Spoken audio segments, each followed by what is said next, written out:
Hey guys, my name is Aditya, and today I'm going to be reading the next story of Thomas and Friends, and today is going to be Thomas's train. So let's start. Thomas often grumbled because he was not allowed to pull passenger trains. The other engine laughed. "You are too impatient," they said. "You'd be sure to leave something behind." "Rubbish," said Thomas crossly. "You just wait, I'll show you." One night, he and Henry were alone. Henry was ill. The men worked hard, but he didn't get better. Now, Henry usually pulled the first train in the morning, and Thomas had to get his coaches ready. If Henry is ill, he thought, perhaps I shall pull his train. Thomas ran to find the coaches. Come along, he fussed. There's plenty of time, grumbled the coaches. He took them to the platform and wanted to run round in front at once, but his driver wouldn't let him. "Don't be impatient, Thomas," he said. So Thomas waited and waited. The people got in. The guard and station master walked up and down. The porters banged the doors, and still Henry didn't come. Thomas got more and more excited every minute. The fact director came out of his office to see what was the matter, and the guard of the station master told him about Henry. "Find the other engine," he ordered. "There's only Thomas, sir," they said. "You'll have to do with them, Thomas. Be quick now." So Thomas ran round to the front and back down on the coaches, ready to start. "Don't be impatient," said his driver. "Wait till everything is ready." But Thomas was too excited to listen to a word he said. What happened then, no one knows. Perhaps they forgot to couple Thomas to the train.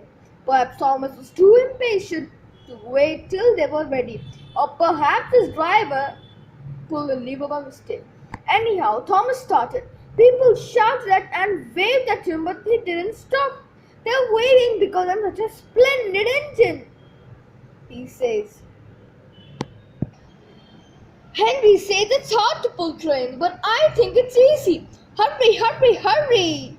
He puffed, pretending to be like Gordon. As he passed the first signal box, he saw the men leaning out and waving and shouting. They're pleased to see me," he thought. "They've never seen me pulling a train before. It's nice of them to wave." And he whistled, "Beep, beep, thank you," and hurried on. But he came to a signal at danger. "Bother," he thought, "I must stop, and I was going so nicely. What a nuisance signals are." And he blew an angry peep, peep on his whistle. One of the signalmen ran up. "Hello, Thomas," he said. "What are you doing here?"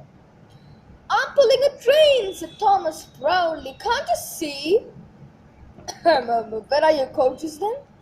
Thomas looked back. "Why, bless me," he said, "if we haven't left the coaches behind." "Yes," said the signalman, "you'd better go back quickly and fetch them." Poor Thomas was so sad he nearly cried. "Cheer up," said his driver. "Let's go back quickly and try again." At the station, all the passengers were talking at once. They were telling the fact director, the station master, and the guard what a bad railway it is. But when Thomas came back and they saw how sad he was, they couldn't be cross. So they coupled it with the train, and this time he really pulled it for a long time.